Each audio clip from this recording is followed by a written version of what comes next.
جی اب دیکھتے ہیں اگلی آیت آیت نمبر 185 آیت نمبر 185 اللہ تعالیٰ فرماتے ہیں شہر رمضان رمضان کا مہینہ الذی وہ جو انزل فیہ القرآن جس میں اتارا گیا قرآن ہدی للناس ہدایت ہے لوگوں کے لیے وبینات اور روشن نشانیاں ہیں من الہدا ہدایت میں سے والفرقان اور فرق کرنے والا ہے فمن شاہدہ تو جو کوئی حاضر ہو منکم تم میں سے الشہر فلیصم جو کوئی حاضر ہو تم میں سے اس ماہ میں وہ کیا کرے فلیصم روزہ رکھے تو یہاں تک پہلے دیکھتے ہیں دیکھیں اللہ تعالیٰ نے اب یہاں پہ رمضان کا حکم دیا ہے رمضان کے روزوں کا حکم دیا ہے رمضان کی ساری اہمیت بتائی جا رہی ہے کیوں ہے رمضان کی اہمیت قرآن کی وجہ سے رمضان کی جو اتنی اہمیت ہے ہم کہتے ہیں رمضان کا مہینہ آیا ہے رمضان کے مہینے میں نیکیوں کی بہار لگ جاتی ہے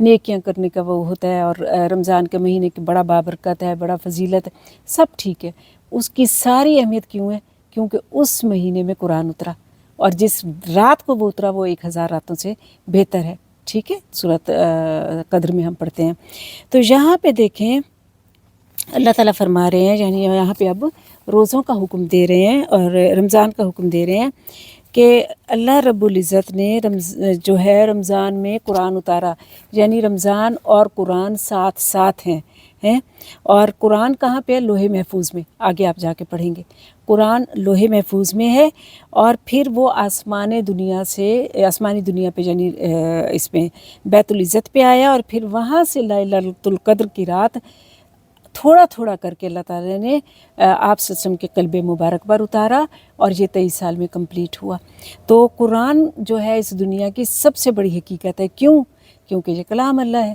یہ سمجھ لیں بگ بین سے بھی بڑا واقعہ ہے دنیا میں ٹھیک ہے اور اس کی بہت اہمیت ہے یہ اللہ کا شکر ہے کہ میں اور آپ اور ہم سب جو قرآن پڑھتے ہیں اور جو قرآن کے طالب علم ہیں اور قرآن کے ساتھ لگے ہوئے ہیں اور جو قرآن کو روز کھولتے ہیں ان کو اللہ کا شکر ادا کرنا چاہیے کہ اللہ یہ توفیق دیتا ہے تو بہرحال اللہ تعالیٰ فرماتے ہیں کہ رمضان میں شہر رمضان یعنی رمضان کے مہینے میں جو ہے انزل فیہ جو ہے اس میں ہم نے کیا اتارا قرآن اور قرآن اتارنے کا مقصد کیا ہے قرآن اتارنے کا مقصد اللہ نے دیکھیں یہاں نہیں کہا کہ قرآن خوانیاں کرا کے پڑھ کے یا یہ نہیں کہا کہ اس پہ قسمیں کھائی جائیں یہ بھی نہیں کہا کہ اس کو سامنے رکھ کے جو ہے وہی قسمیں کھائی جائیں اور وہ دلہنوں کے سروں پہ برکت کی وجہ گزارا جائے تاکہ ان کی زندگی یہ نہیں کہا کیا کہا ہے ہدایت فیہ القرآن ہدی للناس اس میں ہدایت ہے کس کے لیے انسانوں کے لیے تمام انسانیت کے لیے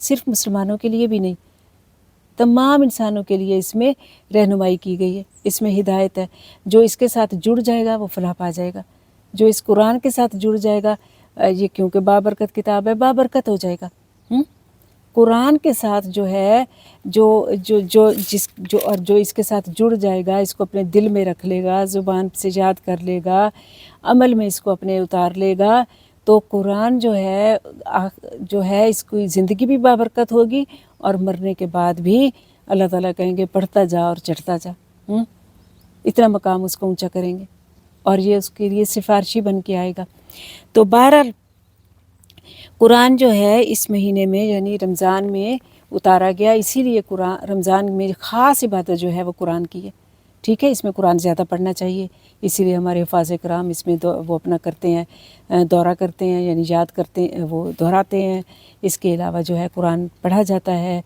قرآن کے ساتھ خاص ایک تعلق رکھا جاتا ہے اور صبح دن کا جو عبادت ہے وہ صیام ہے اور رمضان میں رات کی عبادت قیام ہے قیام میں ہم کیا کرتے ہیں جب ہم تراویحاں پڑھتے ہیں تو کیا کرتے ہیں قرآن پڑھتے ہیں نا تو قرآن کا ہی یہ مہینہ ہے ٹھیک ہے نا اور یہ قرآن جو ہے روزہ اور قرآن دونوں بندے کے حق میں اللہ تعالیٰ سے سفارش کریں گے رمضان میں ایک نفل کا ثواب ایک فرض کے برابر کہتے ہیں کہ ہو جاتا ہے اور قرآن صرف پڑھنے والوں کے لیے جو ہے ہدایت ہے یعنی جو اس کو پڑھتا ہے جو سمجھتا ہے جو اس نیت سے کھولتا ہے اس کے لیے جو ہے یہ ہدایت ہے اور پھر دیکھیں کہ یہ جو رمضان کے مہینے میں روزہ رکھا جاتا ہے اللہ نے فرمایا روزہ میرے لیے ہے اور میں ہی اس کی جزا دوں گا یعنی روزے کا جزا بتائی بھی نہیں ہے اللہ دیں گے اس کی. اور روزہ جو ہے رمضان کے مہینے میں جو مطلب روزے فرض کیے گئے ہیں، اس کی وجہ سے کیا ہوتا ہے، اگر انسان ایک دن کا بھی روزہ رکھتا ہے اللہ کی خاطر، تو اللہ تعالیٰ اس کے بدلے میں اس کا چہرہ جنت سے یا جو ہے تقریباً 70 سال دور کر دیتے ہیں. کیونکہ مومن جو ہے وہ بے لگام نہیں ہوتا. اللہ نے اس کو سیلف کنٹرول کے لیے، جو ٹریننگ کے لیے جو 1 مہینہ دیا کہ حلال چیزوں سے بھی رک جاؤ، باقی پھر پورا سال حرام سے بھی رکے رہو گے. پہلے زمانے میں تو چپ کا روزہ بھی ہوتا تھا. یہ میں ایسے نہیں کہہ رہی، آپ سورۃ مریم میں جا کے پڑھیں گے مریم علیہ السلام کا. تو پہلے زمانے میں چپ کا روزہ بھی ہوتا تھا. اب ہمارے لیے تو چپ کا روزہ سوچیں کتنا مشکل ہے. ہم تو 2 گھڑی چپ نہیں بیٹھ سکتے. کچھ نہ کچھ ہمارے وہ زبان سے ادا ہوتا رہتا ہے، کبھی اس کو کہے، کبھی اس کو کہے، کبھی کچھ کر، کبھی. اور شکر ہے اللہ کا، اس زبان سے اگر ہم اچھے کام لیں تو بہت اچھے کام بھی ہوتے ہیں. لیکن اگر اللہ نہ کرے، اس زبان سے اگر ہم نے اس کا صحیح استعمال نہ کیا تو یہ بہت اس کا. تو بہرحال پہلے چپ کا بھی روزہ ہوتا تھا. دیکھیں ہمیں وہ اس مشکل میں اللہ نے نہیں ڈالا. بس یہ کہا ہے بے شک بولو لیکن غلط نہیں بولو، ٹھیک، خراب نہیں بولو. تو قرآن کے ذریعے سے یعنی اللہ تعالیٰ کیا کرتے ہیں، ہدایت دیتے ہیں. یہ سمجھے نیویگیٹر ہے جو ہمیں سیدھا جنت میں لے کے جائے گا اگر ہم نے اس کو فالو کیا تو. اور پھر یہ ہے کہ اللہ تعالیٰ کہتے ہیں کہ نہ صرف اس سے ہدایت ملتی ہے بلکہ یہ فرقان بھی ہے، فرق پیدا کرنے. فرقان کا مطلب ہوتا ہے فرق پیدا کرنے والا، یعنی بتانے والا کہ صحیح کیا ہے، غلط کیا ہے، حق کیا ہے، باطل کیا ہے، ظلم کیا ہے، انصاف کیا ہے، سچ کیا ہے، جھوٹ کیا ہے، توحید کیا ہے، شرک کیا ہے، اللہ کی رضامندی کیا ہے، ناراضگی کیا ہے، انسان کی مقصد کیا ہے زندگی کا، اور جانی زندگی گزار جانا کیا ہے. سب چیزوں کا بتاتا ہے کہ فرقان ہے. کسی کی عقل، کسی کی سوچ، کسی کی سمجھ، کسی کا جو ہے نفس، کسی کا دل یہ فیصلہ نہیں کر سکتا کہ میرا دل کہتا ہے یہ ٹھیک ہے، میرا نفس کہتا ہے یہ ٹھیک ہے، میرے دماغ میں کہتا ہے نہیں. یہ قرآن فیصلہ کرے گا. کیوں کہ وہ فرقان ہے، وہ فرق پیدا کرے گا. ایک مسلمان کی ساری زندگی کس کے وہ ہاتھ میں ہے، اللہ کے ہاتھ میں. اور اللہ نے اپنا رول سارا کہاں بتا دیا، قرآن میں. ٹھیک، تو قرآن جو ہے بتایا گیا کہ قرآن جو ہے وہ فرق پیدا کرنے والی چیز بھی ہے. یعنی رمضان قرآن کا مہینہ ہے، قرآن ہی کی وجہ سے اس کی اہمیت ہے. قرآن سے خاص تعلق رکھنا چاہیے آگے پیچھے بھی، اور رمضان میں تو اس کو بہت زیادہ بڑھا دینا چاہیے. اس کے علاوہ جو ہے قرآن جو ہے وہ ظاہر ہے ہمارا جو جتنا قرآن سے تعلق ہوگا اتنی ہماری روح خوش ہوگی، اتنی ہماری روح مضبوط ہوگی. اور جنت میں ایک دروازہ ہے جس کا نام ریان ہے، اور روزہ داروں کو وہاں سے داخل ہونے کے لیے کہا جائے گا. اور اگر کوئی جان بوجھ کر روزہ چھوڑتا ہے تو اس بھلے ٹھیک ہے بعد میں قضا رکھ لے تو وہ تو ہو جائے گا، ادا تو شاید ہو جائے گا، ادا اس کا ہو جائے گا، لیکن وہ بات نہیں. یعنی جان بوجھ کر جو روزہ چھوڑ دے گا تو اس کا بدلہ وہ چاہے ساری زندگی رکھے کفارہ نہیں ادا ہو سکتا. یعنی جان بوجھ کر ہرگز نہیں چھوڑنا چاہیے. ہاں جہاں ضرورت ہے وہاں سہولت لے لینی چاہیے. ٹھیک ہے، ہم ابھی پچھلی آیت میں پڑھ چکے ہیں. اور پھر یہاں کہا گیا فمن شہد منکم شہر فلیصم، تو جو کوئی دیکھ لے، گواہی لے لے تو پھر اس کو کیا ہے، روزہ رکھے. یہاں پہ چاند کی گواہی کی نشانی کی طرف اشارہ کیا جا رہا ہے کہ قمری مہینہ جب شروع ہو رمضان کا اور کوئی دیکھ لے کہ اب چاند نکل آیا ہے تو اس کی گواہی دے دے تو بس پھر وہ روزہ رکھنا شروع کر دے. ومن کان مریدن، اور جو کوئی ہو سفر میں، او اعلی سفر فائدہ، یا اوپر سفر کے پس گنتی ہے، من ایامن اخر، دوسرے دنوں کی. اسی طرح کی آیت آپ نے پیچھے بھی پڑھی ہے کہ سفر پہ ہو یا مریض ہو تو دوسرے دنوں میں گنتی پوری کر لو. ہاں، اور یرید اللہ، چاہتا ہے اللہ تعالیٰ، بکم الجسرا، تمہارے ساتھ یسر. کیا چاہتا ہے اللہ؟ یسر چاہتا ہے، آسانی چاہتا ہے. ولا یرید بکم العسر، وہ تمہارے ساتھ مشکل نہیں چاہتا. ولی تکملو، اور تاکہ تم مکمل کرو عدہ، گنتی. اب دیکھیں یہاں پہ کیا بتایا جا رہا ہے کہ اللہ تعالیٰ تو نے چھوٹ دی ہے تمہیں کہ بیمار ہو، نرسنگ مدر ہے، اگر پریگننٹ لیڈی ہے اور وہ اپنی میں ہمت نہیں پاتی تو کیا کر لے، چھوڑ دے روزے، بعد میں رکھ لے. ہاں، لیکن جان بوجھ کر نہیں چھوڑنا، اور سہولت لے لو. دیکھیں جہاں سہولت ملے نا وہاں لے لینی چاہیے. نبی کریم صلی اللہ علیہ وآلہ وسلم جو ہے وہ بھی جو ہے آسانی، اگر دو راستے ہوتے تھے، ایک مشکل اور ایک آسان، تو ظاہر ہے دونوں اگر جائز ہوتے تھے، لیکن ایک ذرا مشکلوں سے اور ایک آسان، آپ آسانی والا لے لیا کرتے تھے. خواہ مخواہ کی چیزوں کو مشکل بنانا اور مشکل کرنا اور اس کو دین سمجھنا، یہ کوئی دین نہیں ہے. ٹھیک ہے، تو اللہ جہاں آسانی دے رہے لے لیں.